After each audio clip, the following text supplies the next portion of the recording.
أما بعد فأعوذ بالله من الشيطان الرجيم بسم الله الرحمن الرحيم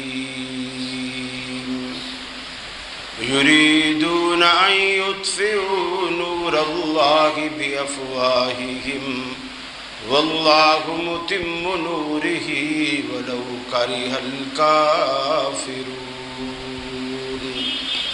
هو الذي أرسل رسوله بالهدى ودين الحق ليظهره على الدين كله ولو كره المشركون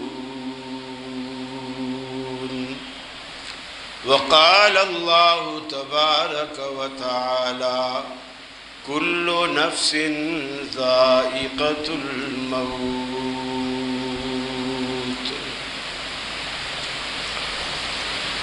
یہ مقصد ہے کہ دنیا سے جہالت دور ہو جائے، کلام اللہ سے مومن کا دل پر نور ہو جائے.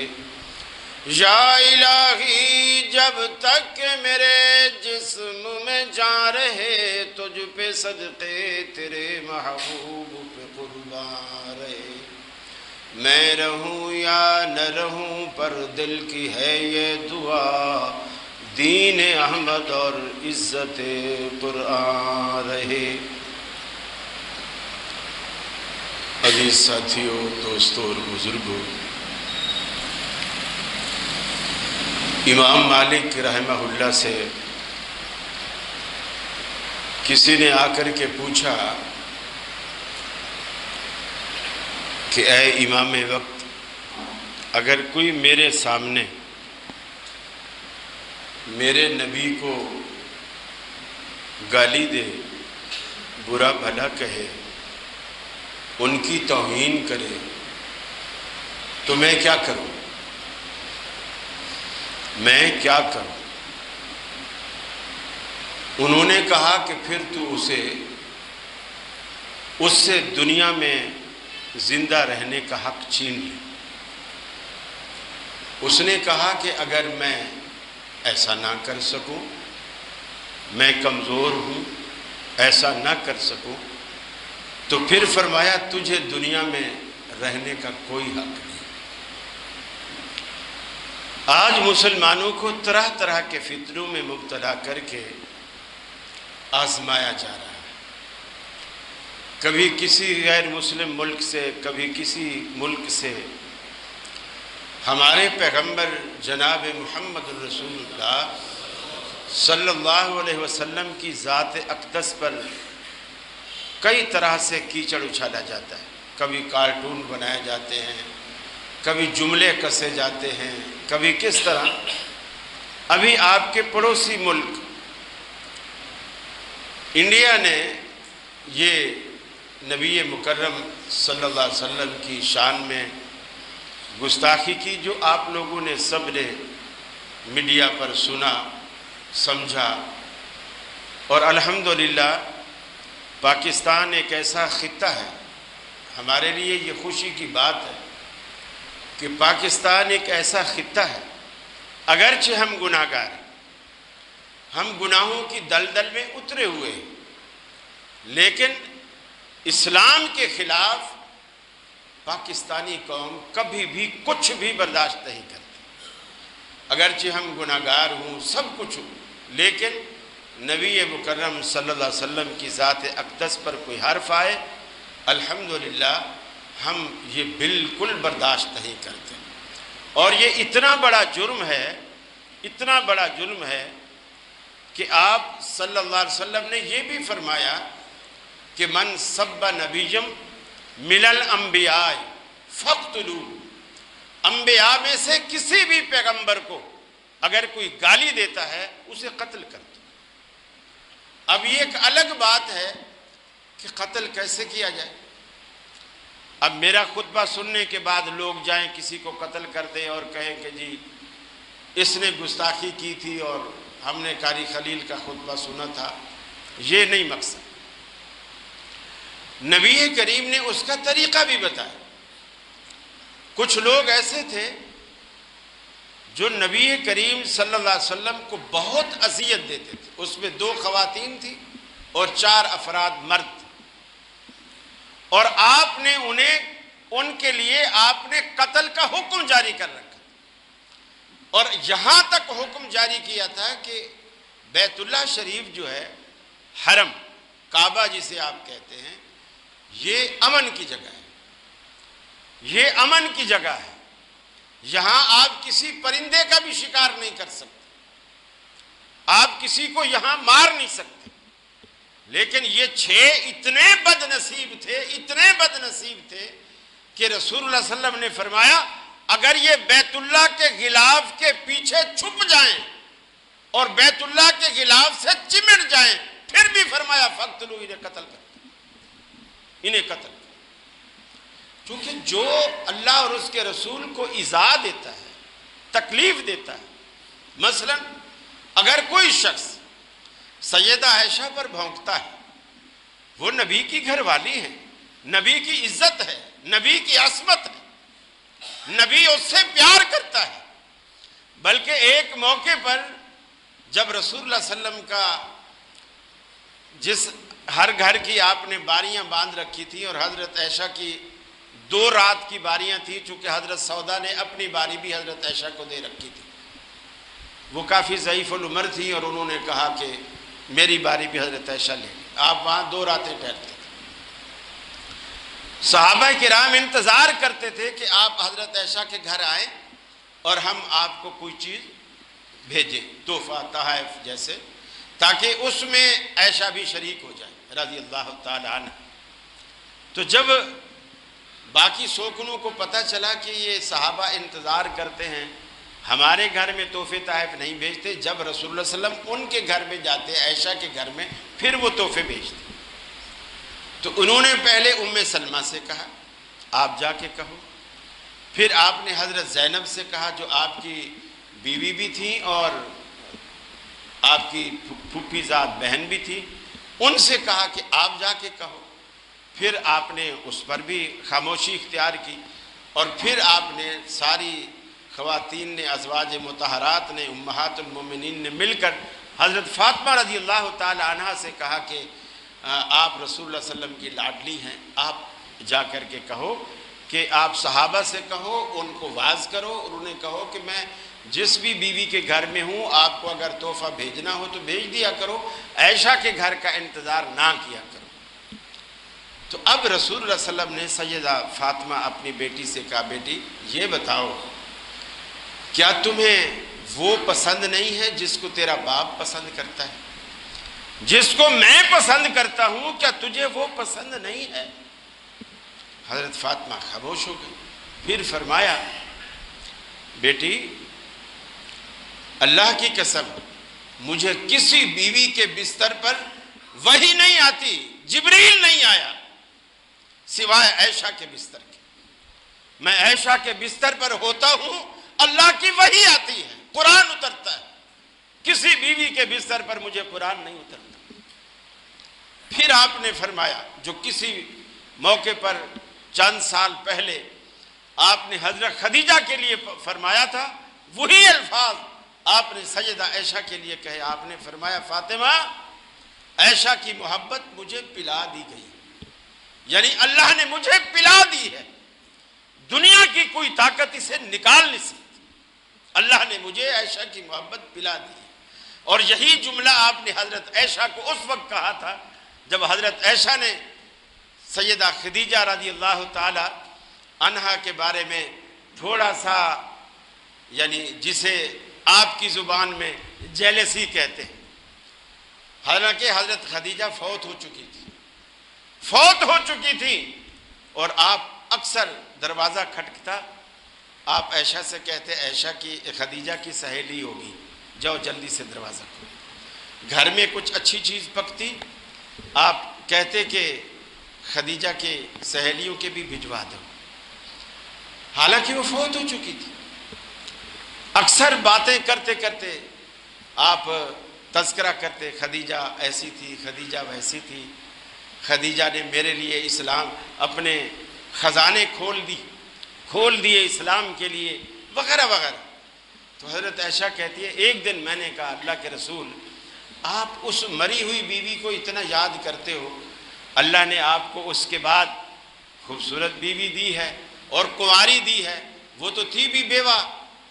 تو اس وقت رسول اللہ صلی اللہ علیہ وسلم نے حضرت عائشہ کو یہ جملہ کہا تھا، اے عائشہ مجھے خدیجہ کے بارے میں تکلیف نہ دو، اس لیے کہ اللہ نے مجھے اس کی محبت پلا دی ہے۔ تو یہ جو نبی کے گھرانے پہ کیچڑ اچھالنا، یہ نبی کی ذات کو تکلیف دینا ہوتا۔ ان الذین یؤذون اللہ ورسولہ، وہ لوگ جو اللہ اور اس کے رسول کو اذیت دیتے ہیں، تکلیف دیتے ہیں، لعنہم اللہ فی الدنیا والآخرہ۔ حالانکہ اللہ کی ذات کتنی حوصلہ مند ذات، اللہ کے حلم کا، اللہ کے بردباری کا، اللہ کے تحمل کا ہم دنیا میں کوئی اندازہ لگا سکتے ہیں؟ ہم سارا دن جھوٹ بولتے ہیں، سارا دن گناہ کرتے ہیں، سارا دن نافرمانیاں کرتے ہیں، پھر بھی وہ شام کو دسترخوان پہ ہمیں نعمتیں کھلاتا ہے، ہمیں نعمتیں یہ کیا ہے؟ اس کا مطلب یہ نہیں کہ ہمارے سارا دن کے کرتوتوں کا اس کو پتہ نہیں، سب پتہ ہے۔ یہ اس کا حوصلہ ہے کہ ہمیں فوری نہیں پکڑتا، یہ اس کا حوصلہ ہے۔ اس کے باوجود اللہ کے رسول کے بارے میں جب لوگوں نے اس طرح کے جملے کسے تو اللہ رب العالمین جیسی حوصلہ مند ذات بھی جلالی ہو گئی، اور قرآن میں وہ سنگین جملے کہے، لعنہم اللہ فی الدنیا والآخرہ، ان پر دنیا میں بھی لعنت ہے، آخرت میں بھی لعنت ہے۔ تو جو لوگ صحابہ پر بھونکے، نبی کے گھرانے پر بھونکے، نبی کی عزت اور عصمت پر بھونکے، ان پر دنیا میں بھی لعنت ہے، آخرت میں بھی لعنت ہے۔ یہ مسلمانوں کا فرض بنتا ہے۔ دیکھیے نبی کی توہین اور نبی کی عزت و عصمت اور حرمت کا پاس، یہ اس کو سمجھنا چاہیے کہ ہم اگر کہتے ہیں کہ ہم نبی کی حرمت پہ قربان ہیں، اس کا کیا معنی ہے؟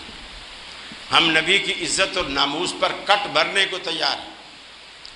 یعنی یہ عجیب فلسفہ ہے مسلمانوں کا کہ نبی کی عزت اور عصمت پر تو ہم کٹ مرنے کو تیار ہیں، لیکن نبی کی سنت آ جائے پھر کسی کو اس کی پرواہ نہیں۔ پھر کوئی چشتی ہے، کوئی فریدی ہے، کوئی قادری ہے، کوئی سہروردی ہے، کوئی جو جتنے سلسلے ہیں فقہا کے، مالکی ہے، شافی ہے، حنبلی ہے، حنفی ہے۔ نبی کی محبت کا مطلب یہ ہے کہ جب نبی کی سنت سامنے آئے، یہ ہے عزت۔ آپ نے فرمایا کہ جو بندہ من احب سنتی فقد احبنی، میری ذات سے پیار صرف اسی کو ہو سکتا ہے جو مجھ سے پیار کرتا ہے، جو میری سنت سے پیار کرتا ہے۔ میری ذات سے پیار صرف اسی کو ہو سکتا ہے جو میری سنت سے پیار کرتا ہے۔ من احب سنتی فقد احبنی ومن احبنی کان معی فی الجنہ، اور جس نے میری سنت سے پیار کیا، آپ نے دونوں انگلیاں ملا کر فرمایا وہ جنت میں میرے ساتھ ایسے ہوگا جیسے یہ دو انگلیاں ساتھ ساتھ ہیں۔ بتائیے نبی یا ساتھ جنت میں کس کس کو چاہیے؟ ہم سب کو چاہیے، لیکن اس کا نسخہ بڑا آسان ہے، بڑا آسان۔ اللہ کے حبیب نے فرمایا میری سنت پہ عمل کر لو، جنت میں تم میرے ساتھ رہو گے۔ یہ عزت ہے، یہ تقدس ہے، یہ احترام ہے۔ یہ نہیں کہ سڑک پہ صرف نعرہ لگا دیا، مودی کی تصویر لگا کے اوپر جوتے کی تصویر لگا دی، پہ ہم نے نبی کی شان بیان کر دی۔ نبی کی شان اللہ کو تو سب پتہ ہے نا، اللہ کو تو سب پتہ ہے ہم کس کھیت کی مولی ہیں، اللہ کو سب علم ہے۔ اللہ تو اتنی عزت کرتا ہے اپنے نبی کی، اتنی عزت کرتا ہے، فرمایا یا ایھا الذین آمنوا لا ترفعوا اصواتکم فوق صوت النبی، اے ایمان والو، میرے حبیب کی آواز سے اپنی آواز کو اونچا مت رکھا کرو، پست کیا کرو. لا ترفعوا اصواتکم فوق صوت النبی، میرے پیغمبر کی آواز سے اپنی آواز کو نیچا رکھا کرو، اونچا نہ کیا کرو. لا تجہروا لہ بالقول، ان سے ایسے باتیں نہ کیا کرو اونچی اور بلند آواز میں. کجہر بعضکم لبعض، جیسے تم آپس میں ایک دوسرے سے باتیں کرتے ہو، میرے پیغمبر سے ایسے باتیں مت کیا کرو. ان تحبط اعمالکم وانتم لا تشعرون، کہیں ایسا نہ ہو تمہارے سارے عمل برباد ہو جائیں اور تمہیں اس کا پتہ بھی نہ چلے. پھر قرآن مجید نے فرمایا ان الذین ینادونک من وراء الحجرات اکثرهم لا یعقلون، جو آپ کو کمرے کے باہر سے آوازیں دیتے ہیں مدینے میں، آپ بھی مدینے میں، آپ کا حجرہ بھی مدینے میں، آپ کے حجرے کے باہر کھڑے ہو کر آپ کا انتظار نہیں کرتے بلکہ وہیں سے آوازیں لگانا شروع کر دیتے ہیں. اللہ رب العالمین نے فرمایا اکثرهم لا یعقلون، یہ اکثریت کم عقلوں کی ہے، ان کو عقل نہیں ہے، یہ بے وقوف ہیں، پاگل ہیں، جو نبی کو حجرے سے باہر پکارتے ہیں. اور آج صرف حجرے کی بات نہیں، مدینے کی بات نہیں، شہر بھی دوسرا، ملک بھی دوسرا، ہزاروں میلوں کا فاصلہ بیچ میں موجود، لوگ پاکستان میں، ہندوستان میں، بنگلہ دیش میں، امریکہ میں، لندن میں، جاپان میں اسپیکر کھول کھول کے آوازیں دیتے ہیں، یا محمد یا رسول اللہ کی صدائیں بلند کرتے ہیں. اللہ جو دیوار کے باہر پکارے اسے تو پاگل کہتا ہے، اور جو ملک سے ہی باہر پکارے تو اللہ انہیں کیا کہے گا؟ سوچئے گا. یہ فرق سمجھیے. توہین اصل کہتے کسی. قرآن نے نبی کا ادب کرنے کا طریقہ اور سلیقہ بھی سکھایا. میرے بھائیوں، ہم نے دو چار چیزیں یاد کر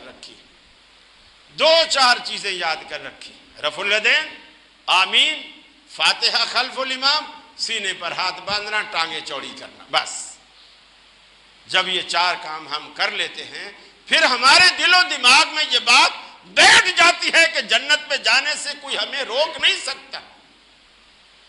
میرے بھائی، صحابہ یہ سارے کام کرتے تھے، سارے، ہاتھ بھی سینے پر باندھتے، رفع الیدین بھی کرتے، آمین بھی اونچی کہتے، نبی کے پیچھے نمازیں پڑھتے، نبی کے جھنڈے تلے جہاد کرتے، نبی مکرم کے ساتھ حج کرتے، نبی کی ہر سنت پر عمل کرتے. پھر بھی روتے ہوئے پوچھتے دلنی علی عمل اذا عملتہ دخلت الجنہ، اللہ کے حبیب مجھے کوئی ایسا عمل ہمیں بتاؤ ہم وہ کریں تو اللہ جنت دے دے، اللہ ہمیں جنت دے دے. رفع الیدین کرنے کے بعد بھی جنت میں جانے کا عمل پوچھتے، آمین کہنے کے بعد بھی جنت میں جانے کا عمل پوچھتے. اور آپ نے ایک دفعہ بھی نہیں بتایا رفع الیدین تو تم کر رہے ہو، آمین تو تم کہہ رہے ہو، فاتحہ تو تم پڑھ رہے ہو، میں اور تمہیں جنت پہ جانے کا کون سا گر بتاؤں؟ آپ نے کبھی ایک دفعہ بھی نہیں کہا. حضرت معاذ نے پوچھا، یہ وہ معمولی آدمی نہیں ہے. حضرت معاذ نے پوچھا، یہ وہ شخص ہے جس کے بارے میں اللہ کے حبیب رضی اللہ تعالی، اللہ کے حبیب صلی اللہ علیہ وسلم نے فرمایا کہ قیامت والے دن علماء کا ایک وفد اللہ تعالیٰ سے ملاقات کرے گا، اللہ تعالیٰ سے ملاقات کرے گا، اور اس وفد کی قیادت معاذ ابن جبل کریں گے رضی اللہ تعالیٰ. یہ وہ شخص، یہ دنیا میں پہلا شخص ہے جس کے بارے میں اللہ کے رسول صلی اللہ علیہ وسلم نے فرمایا واللہ انی لاحبک یا معاذ، اے معاذ اللہ کی قسم میں تم سے بہت پیار کرتا ہوں. ہم تو کہتے ہیں نا کہ ہم اللہ کے رسول سے محبت کرتے ہیں، ٹھیک ہے، وہ بھی خوش نصیب ہے جس کے دل میں اللہ کے نبی کی محبت ہے، اور وہ کتنا خوش نصیب ہوگا جس کی محبت نبی کے دل میں ہے۔ اللہ کا رسول کہتا ہے واللہ انی لأحبک یا معاذ، اے معاذ اللہ کی قسم میں تم سے بہت پیار کرتا ہوں۔ وہ معاذ پوچھتا ہے اللہ کے رسول دلنی الی عمل اذا عملتہ دخلت الجنہ، کہ اللہ کے رسول مجھے ایسا عمل بتاؤ، دلنی علی عمل اذا عملتہ دخلت الجنہ، ایک ایسا عمل بتاؤ جسے میں کروں اور اللہ مجھے جنت میں داخل کر دے، ایسا عمل بتاؤ جسے میں کروں اللہ جنت میں داخل کر دے۔